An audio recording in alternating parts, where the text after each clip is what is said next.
तो energy, power और RMS. अब देखिए यहाँ पर हम लोग देखने वाले हैं एनर्जी, पावर और आरएमएस। ठीक है, इसमें आपसे आरएमएस वैल्यू किसी सिग्नल की, मान लो सिग्नल दिया हुआ है ये, जिसका मतलब यहाँ पर आपको फिगर दे रखा है। ठीक है, तो वो कुछ इस तरीके से मान लो ये पीरियोडिक है। ठीक है, जैसा कि हम देख रहे हैं पीरियोडिक ये माइनस इन्फाइनाइट से इन्फाइनाइट तक एग्जिस्ट कर रहा है। तो हम सॉरी, इसको यहाँ से होना चाहिए था। ठीक है, तो ये टी है, ये माइनस टी, ये टू टी, ऐसे करके ये इन्फाइनाइट तक जाएगा और ये माइनस इन्फाइनाइट से में देखिए अब जो पीरियोडिक सिग्नल है हम उसकी क्या निकालते हैं, पावर निकालते हैं। ठीक है, तो हम पावर का फार्मूला देखते हैं क्या होता है पावर का फार्मूला। तो पावर का जो फार्मूला लिखते हैं किसी कंटिन्यूस सिग्नल का, तो वो होता है हमारा limit t tending to infinity 1/t, एक टाइम पीरियड में आपको लिमिट लगानी है। देखिए ये टाइम पीरियड हम जीरो से टी लेंगे, तो जीरो से t x of n t, ये जो फंक्शन है ये हमने बनाया x of n t with respect to t के। तो इसका क्या हो गया, mod square into d t, ये पावर का फार्मूला है ना। और इसी तरीके से एक एनर्जी का भी फार्मूला होगा। तो देखिए एनर्जी का भी फार्मूला होता है, उसमें क्या होता है minus infinite to infinite x of n t का होल स्क्वायर डी टी। तो देखिए इसमें रिलेशन समझिए, एनर्जी एंड पावर का रिलेशन समझिए। ये जो पावर और अगर एनर्जी, अभी इसको देखिए टी को अगर हम इधर ले आए पावर की तरफ, अगर हम पी पावर को पी कह दें, एनर्जी को ई कह दें, ठीक है, power into T, power into T, और अगर हम लिमिट लगा दें, मतलब लिमिट लगा दें इन्फानाइट, तो वो हो जाएगी आपकी एनर्जी। इसका मतलब है, इसका मतलब क्या, इसका मतलब है कि अगर हम टी इन्फानाइट रख दें, मतलब टी इन्फानाइट रख देंगे, यानी एनर्जी हमारी इन्फानाइट हो जाएगी। यानी पीरियोडिक एक सिग्नल, पीरियोडिक की एक पीरियोडिक सिग्नल, जो पीरियोडिक सिग्नल की जो एनर्जी होगी वो क्या होगी, इन्फानाइट होगी, है ना। तो हम उसका एनर्जी नहीं निकाल सकते, भले अब देखिए पावर अगर फाइनाइट है लेकिन ये टी जो है इन्फानाइट कर देगा। इसी तरीके से अगर हम अब जो ये रिलेशन हमको मिला है, हम इसके अभी कंक्लूजन भी ड्रॉ करेंगे कि हम कैसे लिख सकते हैं इसको। ठीक है, दूसरी चीज़ आरएमएस क्या होता है। देखिए ये आरएमएस हमें पता है अंडर रूट 1/t किसी एक टाइम पीरियड के लिए एक्स ऑफ एन टी का होल स्क्वायर टी टी। ठीक है, यही होता है।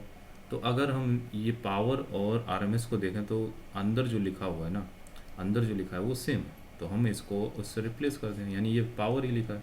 यानी जो आरएमएस जो होता है, आरएमएस जो है वो क्या है, under root of n power, under root of n power. ठीक है, ये बात समझ में आ गई। अब देखिए पावर, जैसे यहाँ पे हमने देखा है इस रिलेशन से पावर क्या है, पी इन, पावर को हम ऐसे भी लिख सकते हैं ई अपॉन टी, अगर हम बाहर एक लिमिट लगा देंगे टी पेंडिंग टू इन्फाइनाइट, है ना।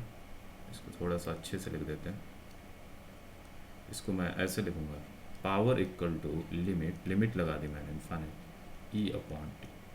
तो इससे आप क्या समझते हैं, ठीक है, अगर हम इस लोग को देखें, इस लोग को देखें, इसकी अगर हम ये मान लो सिर्फ इतना ही होता है, ये सिर्फ इतना ही होता है, ठीक है, ये पीरियोडिक ना होता, सिर्फ इतना ही होता जीरो से टी के बीच में, तो मैं इसकी एनर्जी निकाल लेता, एनर्जी निकाल लेता और उसको टाइम पीरियड से डिवाइड कर देता, है ना।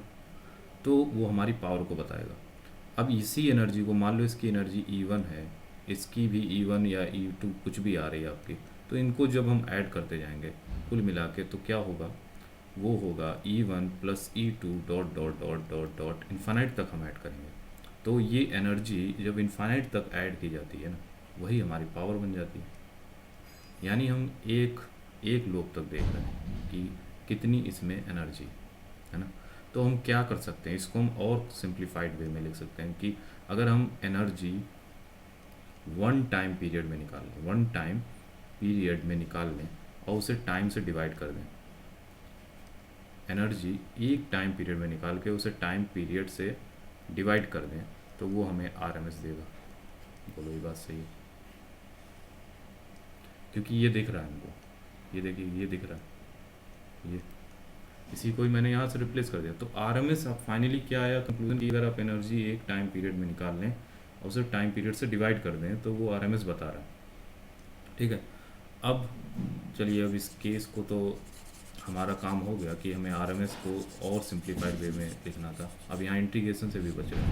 तो हम क्या कह रहे हैं कि अब देखिए यहाँ हमने एनर्जी वन टाइम पीरियड में निकालनी है।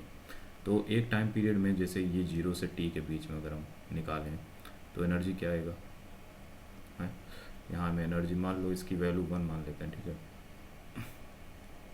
तो ये हो जाएगा 1/t, जो m इसका आ रहा है ना, m क्या आ रहा है, इसका स्लोप निकाल लेंगे, स्लोप इनटू ये कितना है t, और ये xt, यानी xt की मैंने इक्वेशन लिख ली सिर्फ 0 से t के बीच में।